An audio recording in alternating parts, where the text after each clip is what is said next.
नमस्कार दोस्तों, techno world knowledge show में आपका स्वागत है। दोस्तों, आज हम बात करेंगे ईरान और इजरायल के वॉर की। दोस्तों, मध्य पूर्व में स्थिति सप्ताह के अंत में और भी तनावपूर्ण हो गई जब ईरान और उसके सहयोगियों ने इजरायल पर 300 से अधिक मिसाइलों, ड्रोन और रॉकेटों की बौछार कर दी। इजरायल की सेना ने मंगलवार को कहा कि इस्लामिक गणराज्य द्वारा पिछले सप्ताहांत इजरायल पर मिसाइलों और ड्रोनों की अभूतपूर्व लहर शुरू करने के बाद ईरान बेदाग नहीं बचेगा। सैन्य प्रवक्ता रियर एडमिरल डैनियल हगारी ने जुलिस सैन्य अड्डे पर एक रोकी गई मिसाइल के अवशेष प्रदर्शित करते हुए कहा, ईरान इस आक्रामकता से बच नहीं पाएगा। उन्होंने कहा कि जब दुनिया ईरान से परमाणु खतरे के बारे में बात कर रही थी, तब भी इस्लामी गणतंत्र एक पारंपरिक खतरा पैदा कर रहा था, जिसका अर्थ पूरे इजरायल में आग का घेरा बनाना था। दोस्तों, अगर हमारी चैनल को सब्सक्राइब नहीं किया है तो सब्सक्राइब कर ले और बेल आइकन को दबा ले ताकि आपको हमारी नई वीडियो का नोटिफिकेशन मिल सके। शनिवार देर रात से रविवार तड़के तक ईरान ने इजरायल पर 300 से अधिक ड्रोन, मिसाइलें और बैलिस्टिक मिसाइलें लॉन्च कीं, लेकिन देश के दक्षिण में एक सैन्य अड्डे सहित मामूली क्षति हुई।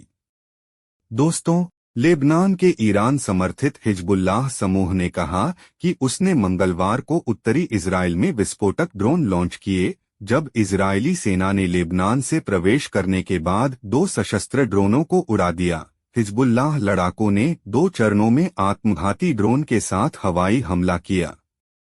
आयरन डोम वायु रक्षा प्रणाली, प्लेटफार्म और उनके चालक दल पर।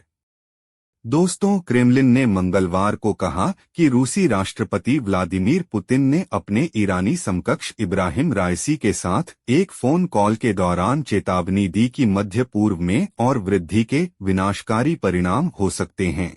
व्लादिमीर पुतिन ने उम्मीद जताई कि सभी पक्ष उचित संयम दिखाएंगे और पूरे क्षेत्र के लिए विनाशकारी परिणामों से भरे टकराव के एक नए दौर को रोकेंगे।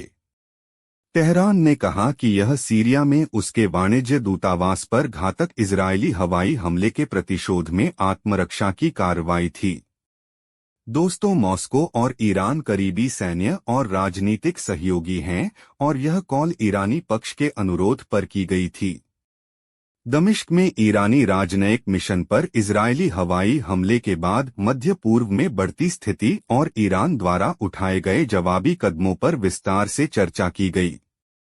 दोस्तों, ईरान के राष्ट्रपति इब्राहिम राइसी ने कतर के अमीर शेख तमीम इब्न हमद अल थानी के साथ फोन पर बातचीत के दौरान कड़ी चेतावनी जारी की, जिसमें इस बात पर जोर दिया गया कि ईरान के हितों के खिलाफ किसी भी कार्रवाई पर इसमें शामिल सभी लोगों के खिलाफ गंभीर और व्यापक प्रतिक्रिया दी जाएगी। राइसी ने गाजा में फिलिस्तीनियों की चल रही दुर्दशा पर जोर देते हुए हालिया क्षेत्रीय विकास पर प्रकाश डाला। उन्होंने इजरायल के अत्याचारों को रोकने के लिए प्रभावी उपायों की तत्काल आवश्यकता को रेखांकित किया। उन्होंने गाजा में इजरायल के अपराधों, खासकर इस्लामिक देशों द्वारा जारी अपराधों के खिलाफ निवारक उपाय करने की आवश्यकता पर बल दिया। जबकि गाजा के उत्पीड़ित और शक्तिशाली लोग अभी भी अपने प्रतिरोध, नरसंहार और ज़ायोनीवादियों, इजरायल के भयानक अपराधों के साथ मैदान में विजयी हैं, उन्हें संयुक्त राज्य अमेरिका और कुछ पश्चिमी देशों का समर्थन प्राप्त है। उन्होंने दमिश्क में ईरान के वाणिज्य दूतावास पर आतंकवादी हमले की निंदा करते हुए इसे गाजा में अपने उद्देश्यों को प्राप्त करने में इजरायल की विफलता से उपजी एक हताश कार्रवाई बताया।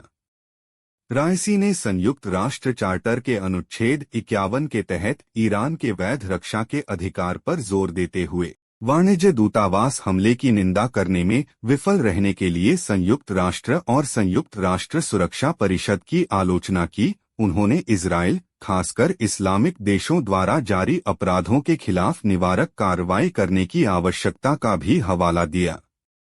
दोस्तों, आज रखते हैं यही।